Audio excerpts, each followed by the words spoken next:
You spent an hour getting ready. You picked the right spot, you wore the right thing, you even showed up 5 minutes early so you wouldn't seem rushed. And none of it mattered. Because in the first 10 minutes of that date, before you told your best story, before you made her laugh, before you even ordered drinks, she already knew.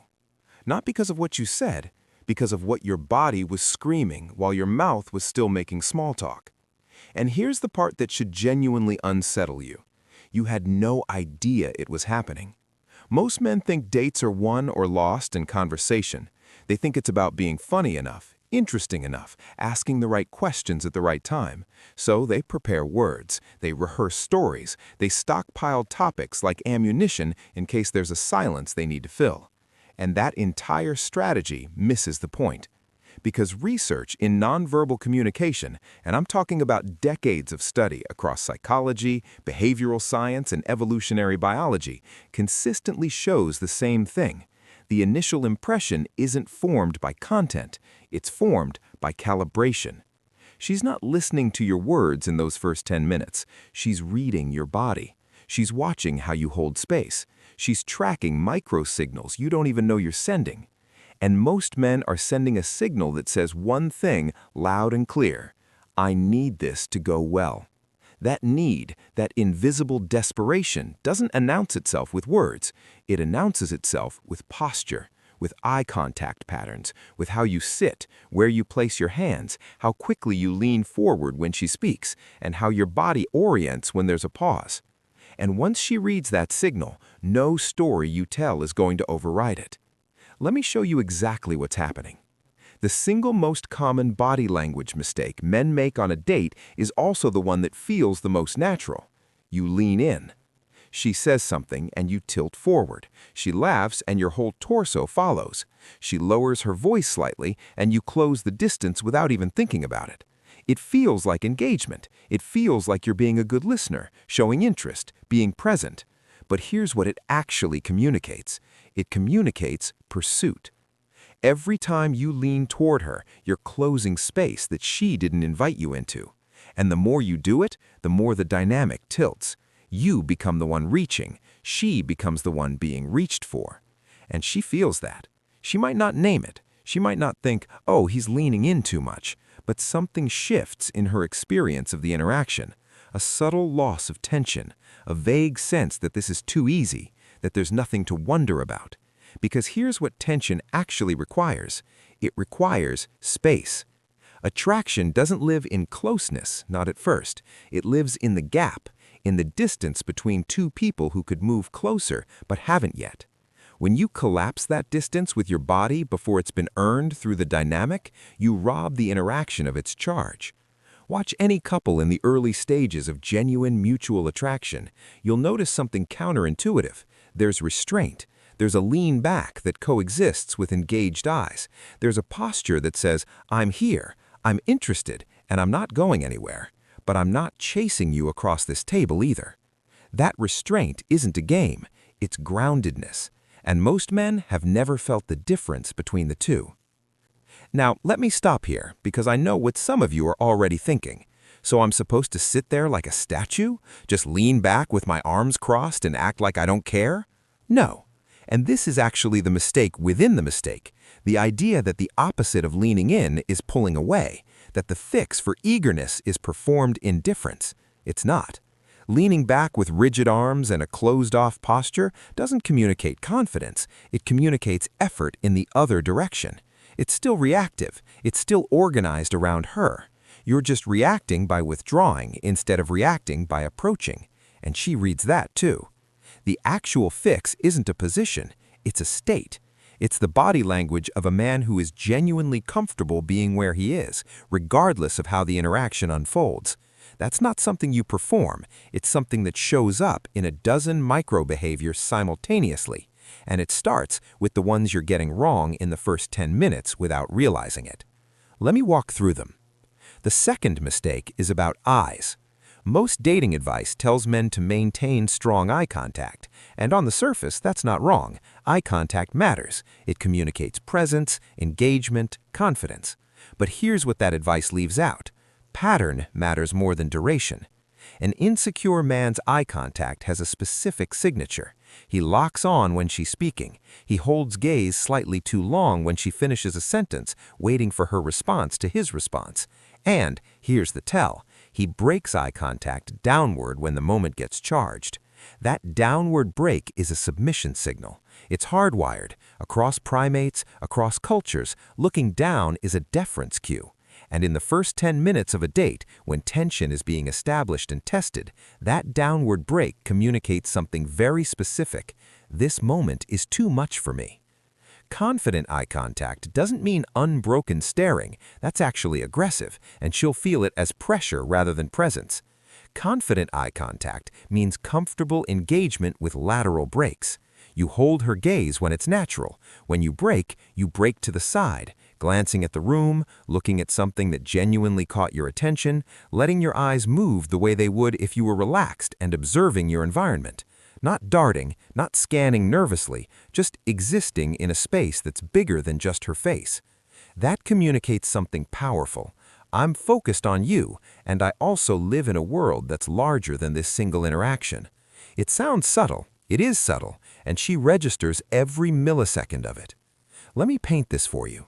You're sitting at a small table. She's across from you. The drinks just arrived. Conversation is flowing. Nothing amazing yet, just the standard early date exchange. Where are you from? What do you do? How do you know this neighborhood? Here's what the average man looks like during this phase. His body is oriented directly at her, squared up, shoulders facing her like she's a presentation he's watching. His torso is slightly forward, not dramatically, just enough that it's clear the center of gravity is tilted in her direction. His hands are in his lap or wrapped around his drink, slightly tense. His phone is face down on the table, visible but performatively ignored. And his eyes are locked on her, every word, tracking, following, waiting. He looks attentive. He looks interested. He looks like a man with nowhere else to be and nothing else on his mind. And that, precisely, is the problem. Now picture a different version. Same table, same drinks, same early conversation. But this man is sitting at a slight angle, not turned away, just not squared up like he's in an interview. One arm rests on the back of the chair or along the edge of the table. His posture is upright but settled, like he could sit this way for 3 hours without shifting. His eyes are on her when she speaks, but when he speaks, they drift naturally, to the room, to a thought, to nothing in particular. His phone isn't on the table at all, and every few minutes, without thinking about it, he leans back slightly when she leans forward. He's not playing a game, he's not running a technique, he's simply occupying his own space without apology and without agenda. And something is different. The conversation is the same, the words are the same, but the charge is different. She's leaning in, she's asking follow-up questions, she's doing that thing where she touches her collarbone when she laughs. Not because he did something clever, because he didn't do something desperate. Here's one that almost nobody talks about: fidgeting. Tapping your fingers on the glass, adjusting your watch, touching your face, shifting in your seat, bouncing your knee under the table where you think she can't see it. She can see it. Maybe not the knee specifically, but she can feel the energy of a body that can't settle. And fidgeting communicates something very primal, unresolved nervous energy. It says my body has more activation than this moment requires, and I can't regulate it. That's not attractive, not because women have some checklist of body language do's and don'ts, but because the felt experience of being near someone who can't be still is fundamentally different from the felt experience of being near someone who is calm. Stillness communicates safety. Not frozen stillness, not rigid, uncomfortable, trying not to move stillness, but the kind of stillness that comes from a nervous system that is actually regulated. Hands that rest without gripping, a body that moves when it has a reason to move and is quiet when it doesn't. This is honestly the hardest thing on this list to fake, because fidgeting isn't a choice, it's a symptom. It's your body telling the truth about your internal state while your words try to tell a different story. And she trusts your body over your words every single time.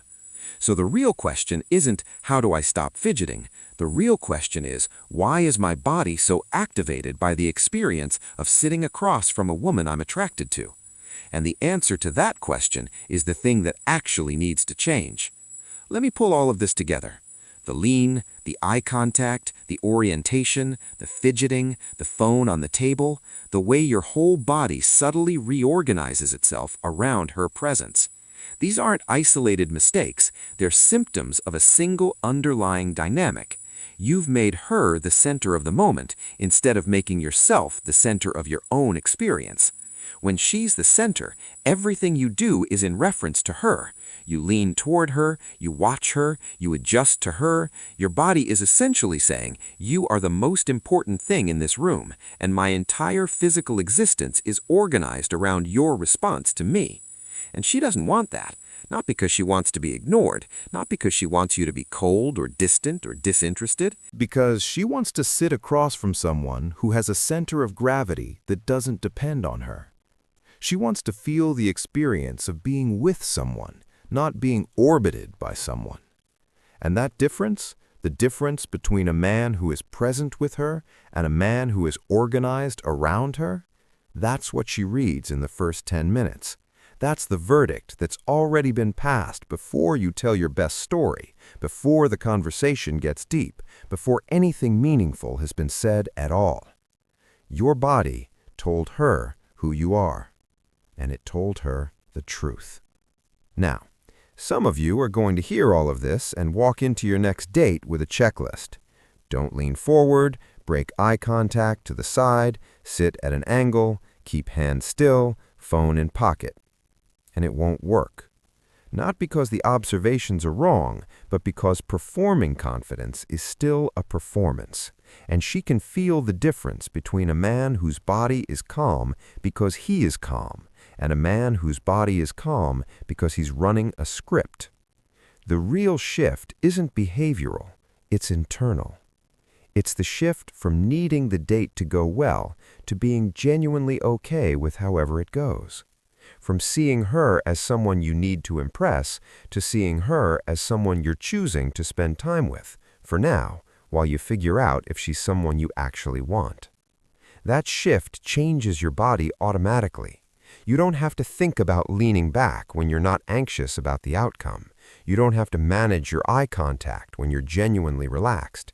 You don't have to suppress fidgeting when your nervous system isn't flooded with please like me adrenaline. The body language fixes itself when the identity underneath it shifts. Which raises a deeper question, a question I want you to sit with. Because on Friday, we're going to get into something that most men never untangle, and it's the reason these body language patterns keep showing up no matter how many times you try to correct them. Here's the question. Most men think they have two options, seek her approval or pretend they don't care. But seeking validation and performing indifference are actually the same pattern wearing different clothes. There's a third option, and it changes everything. That's Friday.